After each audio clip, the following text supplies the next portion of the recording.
The topic is introduction of HTML. అంటే మనం ఇప్పుడు చెప్పుకున్నాం కదా, మనం ఏం చెప్పుకున్నామంటే ఇప్పుడు దాకా మనం ఏం చెప్పామంటే ఒక చాలా మంది ఈగర్లీ వెయిట్ చేస్తున్నాం. నిన్న చెప్పుకున్నాం ఏమేమి ప్రాజెక్ట్స్ చేస్తామనేది. అంటే టుడే నుండి మనం ఏం చేస్తున్నామంటే ఒక స్టాటిక్ వెబ్సైట్ని ఒక ప్రాజెక్ట్గా చేయడం అనేది టుడే క్లాస్ నుండి మనం స్టార్ట్ చేసేసాం. అవన్నీ చేయాలి అంటే మనం చాలా కష్టం కదా, అందుకోసం అనేది ఒక్కొక్క టూల్ని మనం ఏం చేద్దాం అనుకున్నామంటే ఒక్కొక్క టూల్ని ఇంట్రడ్యూస్ చేసుకుంటా ఆ టూల్తో ఎలా వర్క్ చేస్తాము అనేది మనం డిస్కస్ చేస్తా వెళ్తాం అనమాట. అంతవరకు అర్థమైతే చాలు. సో టుడే మనం స్టార్ట్ చేస్తున్న సెషన్ యొక్క అజెండా ఏంటి అంటే టుడే మనం హెచ్టిఎంఎల్ సింటాక్స్ ని ఇంట్రడ్యూస్ చేసుకోవడం అనేది టుడే మన యొక్క క్లాస్లో జరుగుతుంది అనమాట. సో అది ఏంటిది అనేది తెలుసుకునే ముందల మనం టుడే డిస్కస్ చేసుకునే టాపిక్స్ ఏంటి అనేది ఒకసారి సమ్మరైజ్ చేసుకుందాం. టుడే మనం దేన్ని ఇంట్రడ్యూస్ చేసుకుంటున్నామంటే హెచ్టిఎంఎల్ సింటాక్స్ ని మనం ఏం చేస్తున్నామంటే ఇంట్రడ్యూస్ చేసుకుంటున్నాం. అది తెలుసుకునే ముందల మనం ఏమేమి డిస్కస్ చేస్తామనేది చూద్దాం. మెయిన్ ఎలిమెంట్ని ఎలా క్రియేట్ చేస్తాము, పారాగ్రాఫ్ని ఎలా యాడ్ చేస్తాము, బటన్ని ఎలా క్రియేట్ చేస్తాము అనేది టుడే మన యొక్క క్లాస్లో మనం డిస్కస్ చేసుకోబోతున్నాము. సో టుడే మనం ఇంట్రడ్యూస్ చేసుకున్న కాన్సెప్ట్స్ ఏంటి అంటే హెచ్టిఎంఎల్ సింటాక్స్ని అర్థం చేసుకోవడం ఆర్ ఇంట్రడ్యూస్ చేసుకోవడం అనేది టుడే క్లాస్లో మనం చేస్తామన్నమాట. ఆ హెచ్టిఎంఎల్ సింటాక్స్ తెలుసుకోవాలంటే మనం ఒక్కొక్క ఎలిమెంట్ని తెలుసుకోవడానికి ట్రై చేస్తాం.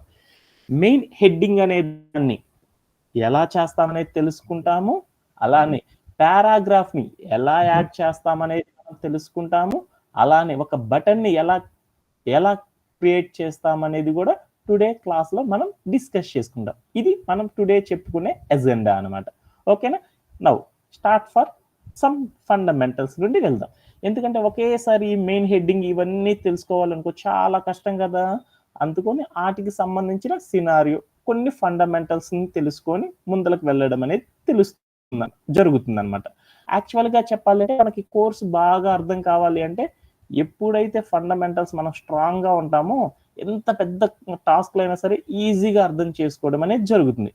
చిన్నప్పుడు మన పేరెంట్స్ చెప్తా ఉంటారు కదా, ఫౌండేషనే స్ట్రాంగ్గా ఉంది అంటే మనం ఈజీగా రాణించగలం అనేసి. అందుకోసమే మనం ఏం చేస్తున్నామంటే ఇప్పుడు క్లాసెస్లో కొంచెం నెమ్మదిగా మనం చెప్పుకున్న ఫ్యూచర్లో నెక్స్ట్ అడ్వాన్స్డ్ 4.0 టెక్నాలజీస్ వచ్చేటప్పుడు ఏంటంటే కొంచెం ఫాస్ట్గా కొంచెం ఈజీగా అర్థం చేసుకోవడానికి, కొంచెం ఫాస్ట్గా మూవ్ అవ్వడానికి మనకి స్కోప్ ఉంటుంది అనమాట. అందుకనే మనం కొంచెం నెమ్మదిగా చెప్పుకోవడం అనేది జరుగుతుంది అనమాట. Okay, then. ఇప్పుడు మనం ఏం చేద్దాం అనుకుంటున్నామంటే అసలు ఫ్రంట్ ఎండ్ జర్నీ గురించి అసలు ఎట్లా ఉంటుంది అనేది ఎస్టర్డే మనం తెలుసుకున్నాం అనమాట. ఫ్రంట్ ఎండ్ జర్నీ గురించి అసలు ఎలా ఉంటుంది, లైఫ్ ఎలా ఉంటుంది, దాని యొక్క ఇంపార్టెన్స్ ఏంటిది అనేది ఎస్టర్డే క్లాస్లో మనం తెలుసుకున్నాం. టుడే అసలు ఫ్రంట్ ఎండ్లో మనం చేసే జర్నీ ఏంది అనేది చూద్దాం. అంటే ఏంటిది అంటే దీని మీనింగ్ అర్థం చేసుకోవడానికి ట్రై చేద్దాం. ఒక ఫ్రంట్ ఎండ్ డెవలపర్ తన యొక్క సాఫ్ట్వేర్ ఇండస్ట్రీలో ఏమేమి చేస్తాడు, మనం ఆల్రెడీ టాపిక్ చెప్పుకునే ముందు డిస్కస్ చేసుకున్నాం. మనం నిన్నే చెప్పాను అనమాట. ఏం చేస్తామని చెప్పాను? సాఫ్ట్వేర్ని డెవలప్ చేస్తాం. మన రోల్ ఏంది కంపెనీలో? సాఫ్ట్వేర్ డెవలపర్ అంటారు. అంటే ఒక సాఫ్ట్వేర్ని డెవలప్ చేసే టీంలో మనం అనేది జాబ్ చేయడం అనేది జరుగుతుంది. సాఫ్ట్వేర్ని డెవలప్ చేయడం అంటే ఏం చేయాలి? ఫ్రంట్ ఎండ్ డెవలపర్ ఉంటాడు, లేదా ఎవరుంటారు? బ్యాక్ ఎండ్ డెవలపర్ ఉంటాడు, డెవలపర్ ఉంటాడు. వాళ్ళందరి గురించి ఒకేసారి చెప్పుకోవడం, వాళ్ళందరి యొక్క వర్క్ ఎలా ఉంటుందో తెలుసుకోవడం అనేది చాలా కష్టంగా ఉంటది కదా. అందుకోసం మనం ఏం చేస్తున్నామంటే ఒక్కొక్క రోల్ ని తీసుకొని వాళ్ళు చేసే వర్క్ ఏంటిది, వాళ్ళు చేసే టాస్క్లు ఎలా ఉంటాయి అనేది మనం తెలుసుకొని ఒక్కొక్క టూల్ ని ఇంట్రడ్యూస్ చేసుకుంటా వెళ్ళడం అనేది జరిగింది అనమాట.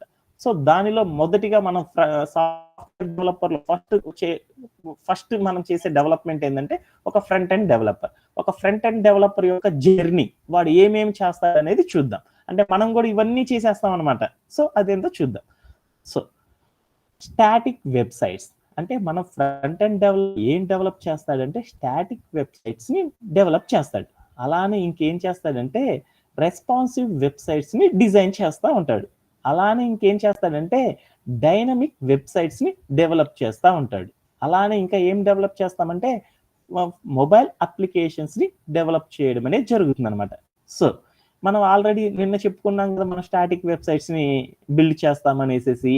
అంటే స్టాటిక్ వెబ్సైట్స్ ని బిల్డ్ చేయడానికి ఏమి టూల్స్ ని వాడతామంటే HTML అండ్ CSS అనే టూల్స్ ని వాడేసి ఒక స్టాటిక్ వెబ్సైట్ ని మనం డెవలప్మెంట్ అనేది చేస్తాం అనమాట. తయారు చేయడం అనే పదాలు మార్చేస్తున్నాడు. డెవలప్మెంట్ అంటే మనం ఏంది అంటే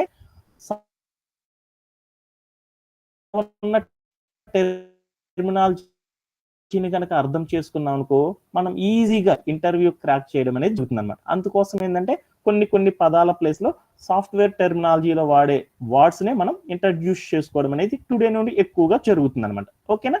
okay done. So front end developer యొక్క జర్నీలో ఏం చేస్తామంటే